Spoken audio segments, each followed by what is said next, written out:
Dios cuida de mí, bajo la sombra de sus alas, Dios cuida de mí. Yo amo su casa y no ando solo, no estoy solo porque Dios cuida de mí. Y vamos a compartir en esta noche bajo el título Gracia versus Ley. Si bien es cierto, nosotros sabemos de que estamos en el tiempo de la dispensación de la gracia y que ante ella tuvo como antesala la ley de Moisés, la ley mosaica o la Torah Moshe, o como nosotros conocemos, ¿no?, los 5 primeros libros del Pentateuco. Y quisiera que vayamos a una historia que el Señor Jesús dejó plasmado en el Evangelio según San Juan. El título es La mujer adúltera. Y vamos a leer del versículo 1 en adelante. La palabra se lee en el nombre del Padre, del Hijo y del Espíritu Santo.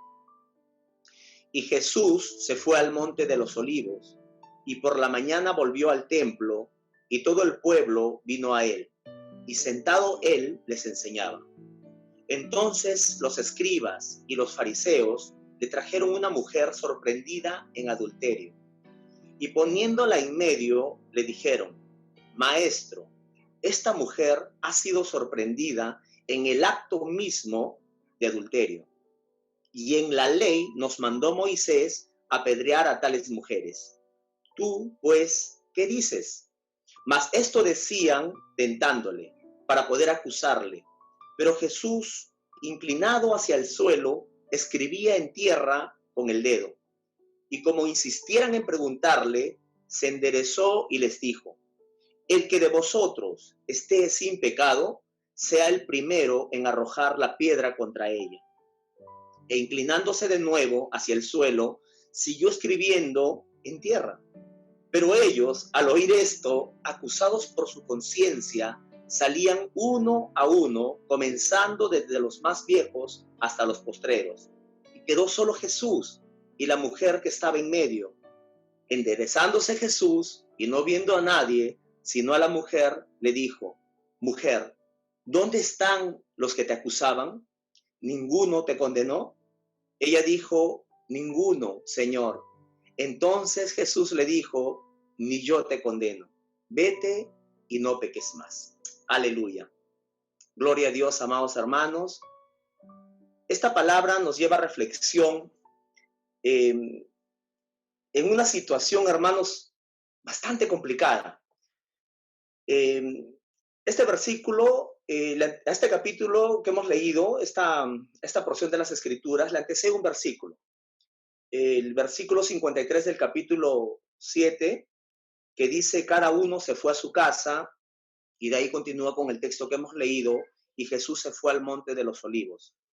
Bien, como les dije en un inicio, vamos a tratar sobre la gracia ante la ley o versus la ley. Bien, ¿cómo nos ubicamos en esta situación?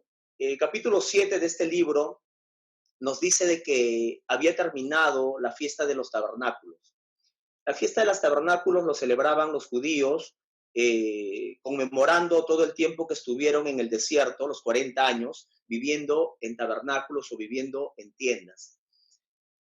Y Jesús se manifestó en ese capítulo anterior, testificando al pueblo en el templo. Ahora, luego de todo esto, Jesús, la Biblia dice que cada uno se fue a su casa, pero Jesús se fue al monte de los Olivos. Y ya por la mañana, él volvió al templo y todo el pueblo vino a él y él les enseñaba. Bien, algunos dicen que Jesús subía al monte de los Olivos a tener un tiempo de comunión, a vigilar, a orar con su Padre. Otros dicen de que no todas las noches, porque cuando revisamos el Evangelio de San Marcos o Mateo o Lucas, vemos de que era usual en el Señor Jesucristo siempre pasar la noche en el monte. Subía al monte a orar o a pasar la noche. Bueno, algunos sugieren de que Jesús también pasaba un tiempo a descansar en casa de Lázaro, de Marta y María, porque ellos vivían en Betania, y Betania era una aldea que se ubicaba en las faldas del Monte de los Olivos. Llega la mañana y Jesús regresa al templo. Pero ¿en qué lugar del templo estrictamente ocurre toda esta historia? El templo reestructurado por Herodes, o remodelado o reedificado por Herodes, quien le concedió al templo que había sido levantado por Zorobabel inmensas extensiones de terreno. El templo en el tiempo del Señor Jesucristo, hermanos, tenía 15 hectáreas de área. Estamos hablando de 150,000 metros cuadrados. Era enorme. Nos podemos hacer la idea de que cuando Jesús vino y ocurrió este asunto de haber traído a esta mujer que había sido encontrada en pleno acto de adulterio, no pudo haber estado el Señor Jesús en la parte que era estrictamente para la parte de la liturgia o del culto judío. Vale decir, el templo o la parte que conmemoraba o que representaba al tabernáculo de Moisés, que tenía el lugar santo, el lugar santísimo y el atrio. Ahora, acá lo interesante es de que lo más probable es que Jesús estaba en el área que le llamaban el atrio de las mujeres o de los gentiles. Y eso lo corrobora el versículo 20 de este capítulo, porque dice que Jesús estaba en el lugar de las ofrendas, que justamente el lugar de las ofrendas era para el área que se permitía el ingreso a los que no eran judíos, a los gentiles, justamente para congraciarse con el pueblo de Israel y poder entregar sus ofrendas. Bien, ahora, Jesús estaba enseñando en esta área, ¿no? Vamos a llamarle el área o el lugar de los gentiles, de las mujeres o de las ofrendas. Y llega un grupo de fariseos y escribas. Nosotros ya sabemos que los fariseos era un grupo religioso que se anteponía a las enseñanzas del Señor, ¿no? Eran detractores de las enseñanzas del Maestro. Y ellos vienen con una intención malévola, hermanos. Ellos vienen presentando un caso sumamente difícil, y ahora lo voy a decir por qué. Traen a una mujer que había sido sorprendida en pleno acto de adulterio. La traen a la mujer cuando Jesús enseñaba a las multitudes y la ponen en medio. Y ellos le dicen, maestro, esta mujer ha sido encontrada en pleno acto de adulterio y la ley de Moisés nos dice que tales mujeres deben morir apedreadas. ¿Tú qué dices?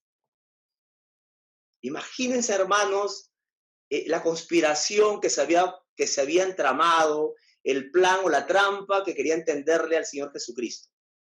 Ahora lo hacían con el fin de confundir sus enseñanzas y desacreditar al Señor en su ministerio.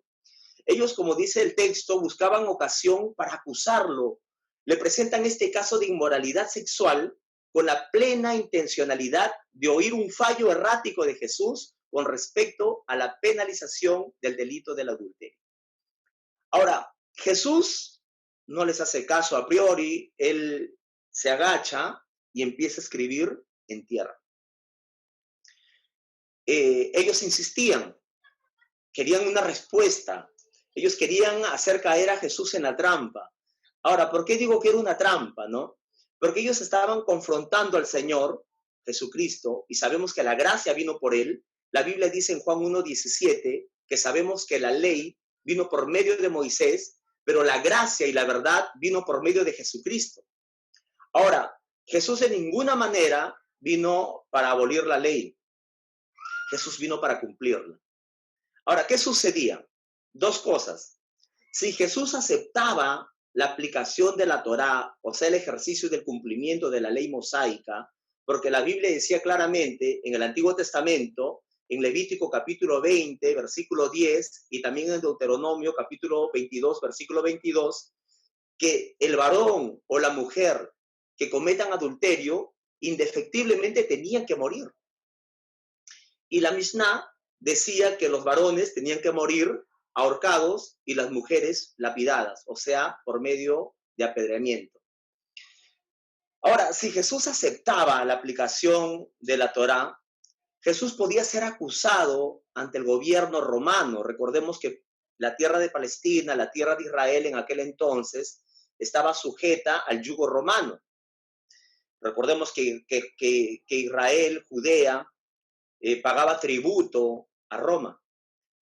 ¿Y qué sucede, hermanos, no? Si Jesús permitía que a esta mujer la lapiden, o sea, que hagan efecto los tiros de todas estas piedras que ellos llevaban en mano, porque ojo que cada uno de estos hombres que vinieron, este grupo, todos traían piedras en la mano, dispuestos para arrojarla a esta mujer. Jesús podía ser acusado ante el gobierno romano por sedición o también podía ser denunciado por un tumulto entre la gente. Hermanos, la sabiduría de Jesucristo, la sabiduría de nuestro Señor, de nuestro Dios, era sumamente divina, porque Él era Dios. Ahora, Jesús no cayó en la trampa, porque recordemos de que la ley, el cumplimiento de la legislación romana, me refiero ahora a la ley romana, no la ley de la Biblia, tenía una estructura, un sistema legislativo sumamente reconocido a nivel mundial y hasta nuestros tiempos. Recordemos que la legislación romana, el derecho romano, se enseña hasta nuestros días. Ellos buscaban que cuando una persona era acusada, tenían que atravesar por un justo juicio. Ahora, Jesús no podía a priori ordenar el cumplimiento de la ley mosaica y pasar por alto la ley de Roma, porque si lo hacía, Jesús era acusado y podía ser condenado por medio de un juicio. Hermanos, el derecho o la legislación romana ordenaba de que aquella persona que sea acusada tenía que atravesar un juicio. En este juicio se tenía que determinar por medio de un fallo si verdaderamente la pena era pena de muerte, pena capital, o sencillamente tenía pues una pena, una condena carcelaria.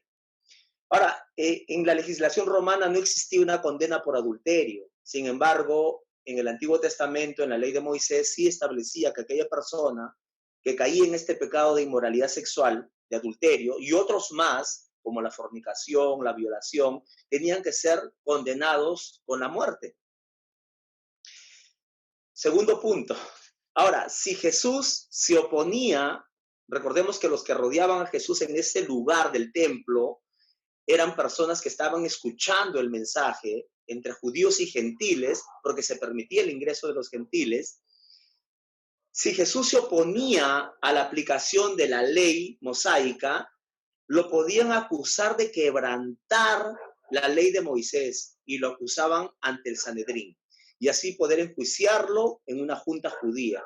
Recordemos pues que el Sanedrín era este consejo, ¿no? Una junta de 71 sabios, 70 sabios más el sumo sacerdote. Por lo general estaba compuesto de escribas, fariseos y saduceos. Y justamente los que trajeron a esta mujer, y qué raro que no trajeron al varón, solo a la mujer. Y esto también muestra una parcialidad del hecho. ¿Por qué, hermanos? Porque era una sociedad machista, una sociedad en la cual el varón tenía una supremacía sobre la mujer. Y lamentablemente pareciera que estos detractores del Señor Jesucristo, en su intención de acusar solamente a la mujer y apedrearla, no trajeron al varón, porque si fue encontrada en pleno acto de adulterio, se supone que también estaba el varón ahí. ¿Qué pasó? ¿Lo dejaron escapar? O quizás también estaría entre ellos. Nosotros no lo sabemos. Pero hermanos, lo cierto es que acá hay una confrontación entre la ley de Moisés y la gracia del Señor Jesucristo. Aquí vamos a ver de que el Señor Jesús estaba escribiendo en tierra. Algunos estudiosos, teólogos, eruditos, sugieren de que Jesús estaba escribiendo los 10 mandamientos para hacerles recordar a aquellos que querían ajusticiar a esta mujer que ellos también habían infringido la ley de Moisés, que ellos también eran pecadores. Otros dicen, y esto es más sugestivo, que Jesús estaba escribiendo en tierra los pecados de cada uno de ellos para poder confrontarlos con su naturaleza, con su realidad, con su verdad. Ahora, lo más propio es que podría ser lo primero. La Biblia no nos dice qué estaba escribiendo el Señor Jesús, pero escribía algo y tenía que ser algo sumamente relevante para que llame la atención del escritor y también de los que estaban presentes en aquel lugar. La mujer imagino que estaría asustada en el medio, casi en la antesala, a la puerta, a las puertas de la muerte, lista para ser lapidada. La mujer no diría nada, totalmente asustada, temerosa y probablemente arrepentida. Ellos insistieron y querían una respuesta. Pero, hermanos, cuando nosotros revisamos las escrituras, nos vamos a poder encontrar en diversas circunstancias, en diversos momentos, que el Señor Jesús, ante el embate de los fariseos, y cuando le confrontaban con algunas preguntas, el Señor Jesús solía responder con otra pregunta. ¿Recuerdan ustedes la pregunta del tributo? Cuando vinieron los fariseos y le dijeron al Señor Jesús para tentarle, le dijeron: Señor, ¿es lícito pagar tributo al César? Y Jesús, conociendo el corazón malintencionado de ellos, les dijo: hipócritas, les dijo: mostradme una moneda, y le trajeron un denario. Y el Señor Jesús les dijo: ¿de quién es esta imagen? Y le dijeron: del César. Y Jesús, en su infinita sabiduría, les dijo: pues dad al César lo que es del César y a Dios lo que es de Dios. Y ellos se quedaron callados y se fueron, sorprendidos de su doctrina, sorprendidos de su sabiduría. Así era el quehacer diario de nuestro Señor Jesucristo, la justicia divina que aplicaba en su vida hacia los hombres, hacia una naturaleza de hombres y mujeres caídos, con una tendencia a hacer lo malo, con una tendencia a pecar el día a día. Pero la gracia de nuestro Señor, amados hermanos, que vino por medio del Señor Jesucristo, y la gracia de Dios para nuestras vidas, para la iglesia, es para todos aquellos que han aceptado al Señor Jesucristo como su Salvador personal, como su Señor, como su Redentor, reconociendo de que la muerte de Jesús en la cruz es su muerte, es mi muerte, y su resurrección es mi resurrección. Es el plan divino, el plan de redención que Dios estableció para la humanidad. Ahora, la intención del Señor Jesús por ese texto, por medio de esta enseñanza, de este texto, era llevar a las personas al arrepentimiento, pero un arrepentimiento genuino, no un remordimiento, porque muchas veces los hombres confunden arrepentimiento con remordimiento. El arrepentimiento viene de la palabra griega metanoia, que significa volver atrás, un cambio de actitud. Sin embargo, el remordimiento solamente es la expresión del dolor del momento in situ y del lloro que puede producir la situación en la cual está rodeada. Ahora, el Señor Jesucristo se pone de pie a la insistencia de estos hombres, los escribas y los fariseos, y les dice: el primero que de vosotros esté sin pecado, sea el primero en arrojar la piedra contra él. Imagino que en ese momento hubo un silencio absoluto. Imagino que en ese momento cada uno acusado por sus conciencias se miraban el uno al otro, y justamente la Biblia dice que Jesús se volvió a inclinar y siguió escribiendo en el suelo. Entonces, al oír esto, cada uno de ellos que querían ajusticiar a esta mujer se fue yendo. La Biblia dice desde los más viejos hasta los más jóvenes. Iban dejando sus piedras, iban soltándolas y se iban yendo, acusados por sus conciencias. Porque, hermanos, no hay justo ni aún uno. La palabra de Dios en Eclesiastés nos dice que no hay quien haga el bien y no hay hombre sobre la tierra que nunca peque. Cada uno de ellos se fue, hermanos, y dejaron a esta mujer con el Señor Jesucristo. La Biblia dice que enderezándose Jesús y no viendo a nadie, sino solo a la mujer, le dijo: mujer, ¿dónde están los que te acusaban? Hermanos, yo quiero imaginarme el panorama de ese momento, la situación en ese momento. Yo quiero imaginarme aquella mirada misericordiosa, aquella mirada compasiva que el Señor Jesús dirigió a esta mujer. Jesús la miró con un amor genuino de misericordia y compasión y le regala su gracia, hermanos. Derrama su gracia sobre ella, teniendo supremacía sobre la ley. Y le dice, mujer, ¿dónde están los que te acusaban? Esta mujer responde y le dice, ninguno, Señor. Jesús le dijo, ni yo te condeno, vete y no peques más. Es el gran amor y la gran misericordia de nuestro Dios que tuvo sobre esta mujer y que la tiene sobre ti y sobre mí. Mujer, ¿dónde estaban los que te acusaban? ¿Ninguno te condenó? ¿Ninguno te condenó? Y ella dijo, ninguno, Señor. Y Jesús le dijo, ni yo te condeno, vete y no peques más. Hermanos, esta resolución final no es no es un permiso, no es una carta que permita al hombre pecar aprovechándonos de la gracia de Dios. No hay transigencia en el corazón de Dios para el pecado. No se puede permitir el pecado. Leímos en el Salmo 130, ¿verdad? Que si Dios, Señor, mirares nuestros pecados, ¿quién podrá sostenerse? Pero en ti hay perdón. Y se refleja ese salmo, el cumplimiento de ese salmo en este texto. Porque Jesús, conociendo el pecado de esta mujer, que había sido encontrada en pleno acto de adulterio, y que la ley establecía, hermanos, Levítico 20, versículo 10, Deuteronomio 22, 22, la Biblia decía claramente que la persona que se encontrada en adulterio tenía que morir indefectiblemente. Y Jesús, conociendo esto, le perdonó y le dijo, ni yo te condeno. Y recordemos que solo Dios tiene autoridad para perdonar pecados, poniendo en evidencia la divinidad del Señor Jesucristo.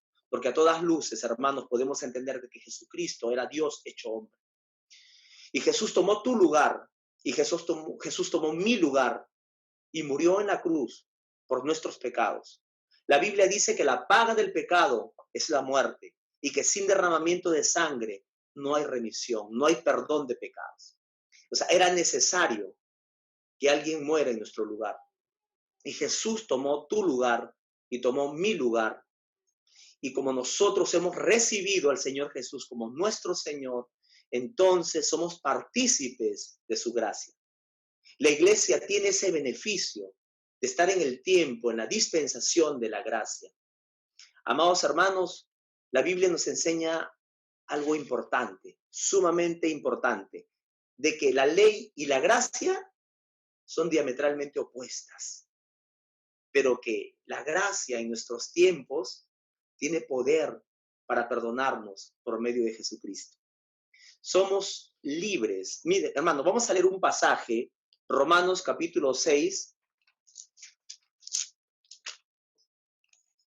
Romanos capítulo 6, versículos 14 y 15. Si tiene la lapicero, apúntelo.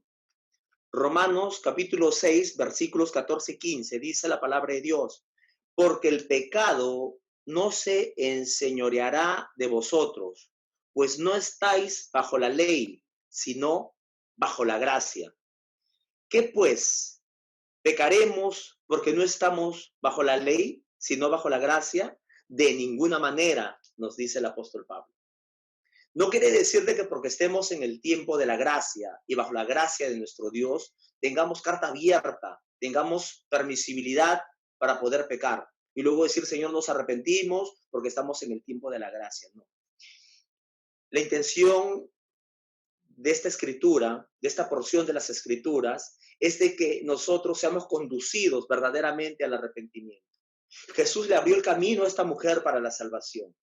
Jesús vio el corazón de esta mujer. Recuerden que la palabra de Dios dice que Dios no mira lo que el hombre ve. El hombre mira lo que ve sus ojos, pero Dios ve el corazón. Y necesariamente, hermanos, esta mujer era candidata para la muerte por su pecado. Pero Jesús teniendo supremacía sobre la ley, porque recordemos que la Biblia dice que el fin de la ley es Cristo. Entonces Jesús la libró de la muerte, así como a nosotros, amados hermanos, nos libró de la muerte eterna, nos perdonó, nos limpió con su preciosa sangre, nos lavó, nos restauró y nos santificó. Así que iglesia, amados hermanos de la Iglesia Refugio de Salvación, yo quiero que ustedes reciban esta palabra, que ustedes hagan rema esta palabra en sus vidas, que la tomen para sí, que entiendan de que aunque la ley nos condene, la gracia nos sostiene, la gracia de nuestro Dios. Nosotros estamos aquí por gracia, estamos vivos por gracia, respiramos por gracia. La palabra gracia viene de la palabra latina gratia, que viene a decir gratis, ¿no? Y hay dos gracias definidas desde un marco teológico. Hablamos de la gracia salvífica, que es la que tiene participación en este evento, y hablamos de la gracia común, aquella gracia que Dios tiene con todos los hombres, buenos y malos. Recordemos cuando el Señor Jesús dice que Él hace salir su sol sobre buenos y malos y hace llover sobre justos e injustos. Aquella gracia que Dios permite que todos los hombres puedan respirar, que todos los hombres puedan tener algunos beneficios, pero esa es la gracia que Dios ha permitido a la naturaleza, a la raza humana, para que puedan subsistir en esta tierra. Pero la gracia salvífica solamente es para aquellos que reconozcan sus pecados por medio de la fe. Recordemos la tesis de Lutero, cuando al leer el libro de Romanos se encuentra con aquel pasaje que por gracia sois salvos. Y esto no de vosotros, pues es don de Dios para salvación de todo aquel que cree. Si nosotros hemos creído en el unigénito Hijo de Dios, como dice Juan 3:16, hermanos amados, recordemos Juan 3:16, porque de tal manera amó Dios al mundo, que ha dado a su Hijo unigénito, para que todo aquel que en él crea no se pierda, mas tenga vida eterna. Nosotros hemos creído y hemos recibido el don de la salvación por medio del sacrificio del Señor Jesucristo. Mis amados, que el Señor Jesús los bendiga, que la gracia de nuestro Dios sea sobre ustedes, sobre sus familias, sobre sus hogares, y que la gracia y el perdón de nuestro Dios nos sostenga en nuestro caminar cristiano, porque día a día nosotros lidiamos contra el pecado, día a día lidiamos contra el sistema de este mundo y día a día lidiamos contra las artimañas y las acechanzas del enemigo Satanás. Pero Dios ha provisto a su iglesia de poder y Dios nos ha revestido con su Espíritu Santo para darnos la victoria. Aleluya. Que el Señor Jesucristo los bendiga, amada iglesia, en el nombre de Jesús. Es la palabra. Dios cuida de mí, bajo la sombra de sus alas, Dios cuida de mí. Yo amo su casa y no ando solo, no estoy solo porque